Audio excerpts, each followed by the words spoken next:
Hello, everybody. Good morning. Our devotion today comes from the website tvpraise.org. That stands for Treasure Valley Praise. And the devotion I'm sharing with you is one that I wrote. So, what's so great about this website, we started a couple years ago, is that we have writers from all around our cluster, all the churches at Emmanuel, Trinity, and many more, Redeemer. And these authors, these writers offer a chance to connect each day. We started with daily devotions. Now we've moved to at least 2 devotions a week and a reflection. And we also use this website as a hub for what's going on in our cluster and ways you can get connected and involved.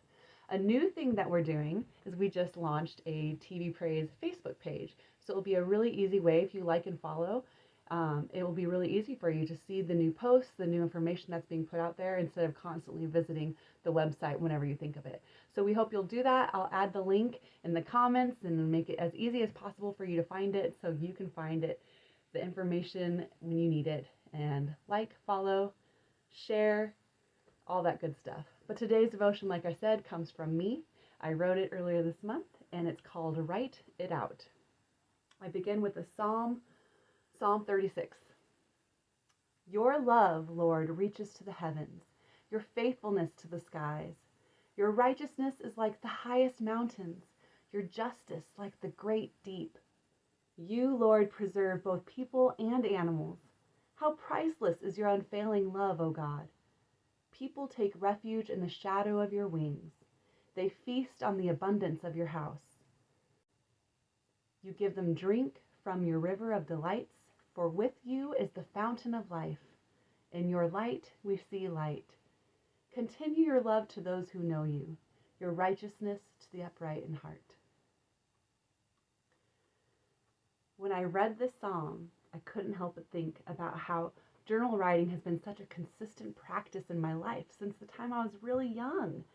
And I noticed in all those times writing, a lot of times my writing would just flow into a prayer. So by the time I was done writing in my journal, I would just kind of conclude with amen, because I realized I was giving all that stuff to God. And prayer is probably for me one of my most central faith practices. So I don't take it for granted that those two things kind of flow together, because I have always been a pretty prolific journal writer. And the fact that that has led to my life of prayer makes a lot of sense. And maybe that's the same for you as well. So I found myself thinking about that as I read this psalm and thinking about how sometimes the words flow and it just turns into a prayer, and what a gift that is. So today's psalm reminded me of this journal practice and how often our writing turns to prayer. The psalm begins with words of affirmation for the God of our faith. These affirmations are written not because God needs to know, but probably because the psalmist needed to know and needed to remember. And isn't that what happens when we write in our journal? We find ourselves affirming the things we know, affirming the things about ourselves and what we hope for, and really kind of just getting in touch with ourselves again. Who are we? What do we want? What do we need? How do we see the world? It's just a real powerful time to center yourself that way.